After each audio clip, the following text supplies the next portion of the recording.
अपन बोले जी अब माँ को किसी अनुदान और सरकारों पर नहीं, जी परिवारों पर केंद्रित, परिवार को केंद्रित करना है। जी। अपन अपना योगदान सुनिश्चित करेंगे, है ना। एक एक घर सुनिश्चित कर ले कि गौ यदि अपनी माता है तो माता की सेवा और माता को द्वार पे रखना अपना दायित्व है।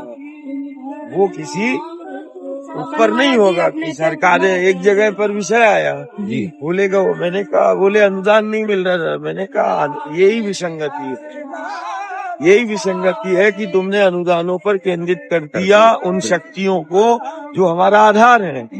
वो शक्तियों के लिए तुम योगदान सुनिश्चित करो। क्या करो? योगदान, चाहे धर्मदा हो चाहे धरा हो।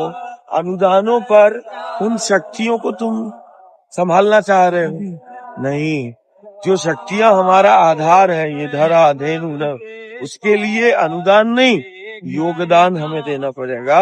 और जब घर और गांव योगदान देगा समस्या का समाधान हो जाएगा। 100 साल पहले कौन से अनुदान मिलते थे और कैसे गौ माता हजारों लाखों गौवंश हुआ करते? क्यों?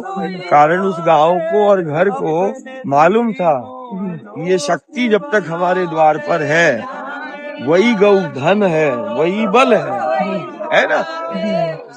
उस धन और बल की कीमत बुजुर्ग जानते थे, तो उस धन और बल के लिए सब कुछ किया, अपने को भी करना है कि नहीं।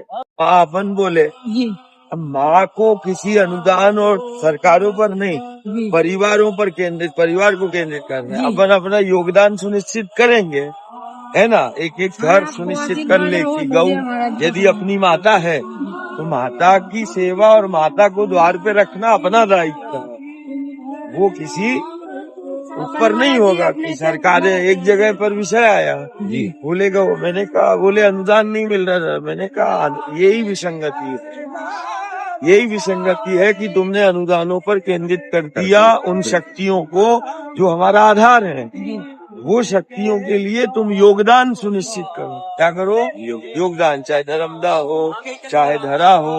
अनुदानों पर उन शक्तियों को तुम संभालना चाह रहे हो? नहीं, जो शक्तियां हमारा आधार है, ये धरा धेनु न, उसके लिए अनुदान नहीं योगदान हमें देना पड़ेगा। और जब घर और गांव योगदान देगा समस्या का समाधान हो जाएगा। 100 साल पहले कौन से अनुदान मिलते थे और कैसे गौ माता हजारों लाखों गौवंश हुआ करते? क्यों? कारण उस गांव को और घर को मालूम था ये शक्ति जब तक हमारे द्वार पर है, वही गौ धन है, वही बल है ना। उस धन और बल की